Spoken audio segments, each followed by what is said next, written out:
Boa tarde. Hoje estaremos apresentando o nosso seminário da disciplina de Literatura Comparada, disciplina do professor Marcos Rogério. O nosso trabalho é composto por mim, Laís Gabriela, pela minha colega Lana Thaís e pelo nosso colega Iago. Para contextualizar o que iremos apresentar, iniciaremos um estudo de comparação entre o texto inicial, que é o texto de Narciso Eco, e as intertextualidades é o conto O Espelho de Machado de Assis e o conto Imagem de Luiz Vilela. Agora eu passo a palavra para minha colega Lana, que estará contextualizando inicialmente o texto de Narciso Eco para entendermos a história. Olá, boa tarde. Dando continuidade à apresentação, vou falar um pouco sobre o conto, grego, mitológico de Narciso Eco. Bom, é uma história grega. Narciso, ele é um personagem da mitologia grega, filho do deus Rio e da ninfa Lírope. Bom, dentro deste conto de Narciso, houve uma profecia que um vidente veio, trazendo que Narciso teria uma vida longa, desde que ele nunca olhasse para a sua própria imagem. E dentro da história ainda, Narciso, ele traz uma personalidade extremamente orgulhosa. Por quê? Como ele era muito bonito, ele desprezava todas aquelas pessoas que se apaixonavam por ele, porque digamos que ele acreditava que ele era autossuficiente demais para as outras pessoas. E dentro da história, Narciso um dia foi andando, pela floresta, foi caçar, e ele deu de encontro com Eco. Eco, que ela era amaldiçoada por Hera, podendo repetir apenas as últimas palavras que ela ouvia. E com isso, incapaz de expressar o seu amor, expressar a paixão que ela sentia por Narciso, ela definhou em tristeza. Dando sequência, Narciso, como era muito lindo e se achava, a deusa Nêmesis resolveu dar uma vingança, jogaram uma praga nele, uma maldição, vendo que aquilo era muito mal para as pessoas, que como eu posso dizer, esse estado de egocentrismo dele era muito alto. Ela jogou uma maldição e fez com que ele se apaixonasse pela primeira pessoa ou primeira coisa que ele visse. E qual foi a primeira coisa que ele viu? Foi o próprio reflexo no lago. E ali aconteceu que ele ficou encantado, apaixonado pelaquela imagem, incapaz de se afastar de sua própria imagem. Narciso permaneceu contemplando até definhar e morrer. Agora eu vou passar a palavra para minha colega Laís. Bem, agora vamos contextualizar o intertexto O Espelho, que é o conto do Machado de Assis, para fazermos conexões com o nosso texto inicial, Narciso Eco. Então, no conto do Machado de Assis, temos o protagonista, chamado Jacobina. Então, ele é promovido a alferes, então é um posto militar da época, o que lhe faz grande. Então, ele se sente orgulhoso por ele ter sido promovido. Então, ele é acostumado a ter as pessoas por perto dele, sempre mimando ele, bajulando ele, sempre alimentando o ego dele. Então, em uma certa vez, ele vai até a fazenda, onde a tia dele mora, e a tia dele precisa viajar. E Jacobina fica sozinho com os escravos. Então a tia viajou, a tia gostava muito de ficar bajulando o sobrinho que foi promovido a alferes, Jacobina fica ali com os escravos, então a tia viajou, mas os escravos ficam bajulando Jacobina. Mas aí os escravos fogem, então aí Jacobina precisa lidar com a solidão. Lidar com a solidão não foi nada fácil para Jacobina, então ele começa a observar o seu reflexo no espelho, e ele percebe que a sua imagem vai se desvanecendo, ou seja, ele não consegue se olhar no espelho e enxergar ele mesmo. E aí ele pensa em vestir a sua farda de senhor alfetes, e aí sim, ele colocando a farda, ele consegue se enxergar com clareza, ou seja, ele só consegue enxergar a si mesmo através do seu reflexo no espelho quando ele coloca a sua farda. Sem a farda, ele não se reconhece. Ou seja, o Jacobina é um protagonista que tem a vaidade presente e tem o ego presente. Indo para o próximo conto, temos o conto Imagem, de Luiz Vilela, que é uma história parecida também, né? Podemos fazer aí essa grande conexão. O protagonista desse conto ele não diz, ele não se apresenta, ele não tem nome, mas é um jovem que se olha no espelho e não consegue enxergar a si mesmo. Ele fica buscando ali incessantemente, a opinião das outras pessoas sobre ele. Então, ao se olhar no espelho, ele sempre enxerga um eu diferente de acordo com a opinião dos outros sobre ele. Ou seja, ele se olha no espelho e ele não consegue ele mesmo ter uma imagem dele, o eu dele. De acordo com as opiniões alheias, ele se enxerga no espelho. Ele quer sempre saber o que as pessoas pensam sobre ele, para que ele possa se olhar no espelho. Então, ele tem a perca da própria identidade dele. E isso resulta no fracasso profissional, amoroso e social desse protagonista nesse conto do Luiz Vilela. Agora eu passo a palavra para a colega Lana novamente, que vai dar continuidade ao nosso trabalho. Bom, dando continuidade, como vemos, a história inicial que nós estamos usando é a de Narciso, né? E as semelhanças que ela tem com o espelho e imagem, bom, vamos por partes. Primeiro, Narciso. Ele tem um ego alto, semelhantemente ao espelho de Machado de Assis, e o ego também ele se encontra presente no conto de Luiz Vilela, né? Em Narciso, o uso do reflexo, né? Reflexo da água, do espelho, e no conto Espelho de Machado de Assis, o uso do reflexo também é presente no espelho. Porém, no conto de Machado de Assis, o espelho, o reflexo dele é semelhante com o de Luiz Vilela, né? Porque ele precisa que as pessoas digam como ele está, como ele passa essa imagem para que eles possam construir uma pessoa, a sua personalidade, o seu próprio ser, digamos assim, né, como pessoa. E Narciso, nós vemos também muita vaidade, semelhantemente ao espelho, ele é muito vaidoso. Porém, em Luiz Vilela, a gente vê que, como o personagem ele não se identifica, ele vive aqueles altos e baixos dele presentes, né? Dando sequência, eu vou passar a palavra para a nossa colega Laís. Bem, agora vamos conhecer as transformações que foram feitas nesses textos.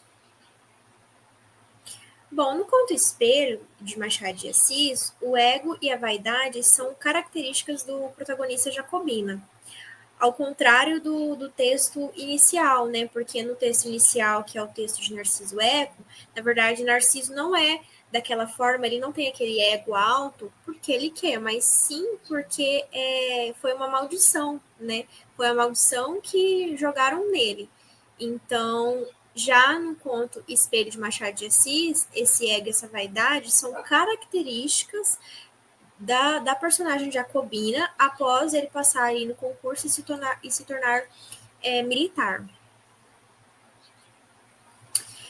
Já no conto Imagem, de Luiz Vilela, temos a presença do ego, sim, que faz conexão, podemos sim fazer a conexão com o nosso texto inicial de Narciso Eco, porém de uma forma diferente. Como assim diferente? É porque, ao contrário do texto inicial, o ego presente no conto de Luiz Vilela é um ego com sinal trocado. Então, como assim sinal trocado? Em vez da personagem, né, ter o ego alto, é um ego baixo. Ele está sempre triste, ele está sempre se odiando, ele precisa da aprovação das pessoas. Quando ele se olha no espelho, ele só consegue ver a imagem de acordo com a opinião de cada pessoa sobre ele. Então, por exemplo, de acordo com o que a avó dele pensa nele, lá no conto, que a avó dele vê ele como um rapazinho, ele vai se olhar no espelho e ele vai se olhar como um rapazinho, né? Dando aqui o exemplo para contextualizar melhor. Já no nosso texto inicial de Narciso Eco, o ego presente é um ego alto, ao ponto de que Narciso se apaixonou por ele mesmo, né? Sendo impossível de realizar esse desejo que ele sente por ele mesmo. E já no conto Imagem, o protagonista, ele está sempre para baixo, está sempre com esse ego com sinal trocado. Então, o uso do humor também é um outro recurso que difere bastante do texto inicial, porque temos aí uma pitada de humor nesse texto do Luiz Vilela. Agora eu passo a palavra para minha colega Lana, que estará falando sobre a recepção do texto. Bom, dando sequência, vamos falar sobre a recepção. Bom, vamos dar uma lida aqui para entender melhor. Bom, o mito Narciso Eco, ele servia como um aprendizado, um conhecimento, né, ensinamento sobre as atitudes presentes no texto, como o ego e a vaidade. E também ele traz uma reflexão e um autoconhecimento, né? Por exemplo, o reflexo, ele representa a superfície do lago e simboliza uma reflexão e um autoconhecimento de Narciso. Por que eu digo uma reflexão e autoconhecimento? Bom, porque a partir daquele momento que ele viu a imagem dele, ele se apaixonou por ele mesmo. Então ele se auto-reconheceu. Ele sabia que ele era lindo, né? Mas ele se auto-reconheceu a partir daquela maldição jogada sobre a vida dele, né? E ele depara-se consigo mesmo e encontra com a sua própria imagem. E é um momento do auto-reconhecimento, embora superficial. Com a maioria dos mitos gregos, o protagonista sofre com a provação ou castigo divino, que foi o que eu disse. Ele foi amaldiçoado pela deusa, não me recordo o nome agora, mas ele foi amaldiçoado pela deusa, e ele teve que arcar ali com a sua, digamos, super vaidade, o seu ego enorme, então ele teve que arcar com essa consequência da maldição. E o mito está tão difundido que podemos fazer a conexão com outras obras. Bom, transportando essa temática para o Brasil do Segundo Império, de Machado de Assis, ele usa como crítica ao egoísmo humano. E a crítica social é bastante presente, se tratando de uma pessoa com status superior, e pode ser feito uma leitura de que o cargo é um dos motivos do ego inflamado, que foi o que a nossa colega Laís retratou para a gente, contextualizando o conto de Machado de Assis. E no conto Imagem, de Luiz Vilela, o autor explora o ego contrário. Bom, que foi, como a Laís disse, esse ego é totalmente contrário do que acontece em Machado de Assis, né, no Espelho, e em Narciso. O conto mostra como o ser humano, no caso o protagonista, né, sem nome, se coloca no centro do mundo, quando a vida traz uma frustração. E ele coloca também de maneira clara o ponto de vista, invertendo a estrutura da obra, que podemos fazer a conexão. E é importante que na obra mostra, né, o protagonista, o quanto ele se importa com a opinião dos outros sobre ele mesmo. Então, isso faz detalhes da narrativa. Esse detalhe é muito importante. E agora eu vou falar um pouquinho sobre o retrato do espelho na arte. Eu e meus colegas encontramos duas obras que fazem uma conexão profunda, né? O primeiro foi Vênus ao Espelho, de Velázquez, 1647 a 1651, que ele mostra Vênus ao espelho, e ela é representada pela deusa romana do amor, da beleza e da fertilidade. Ela está reclinada na sua cama,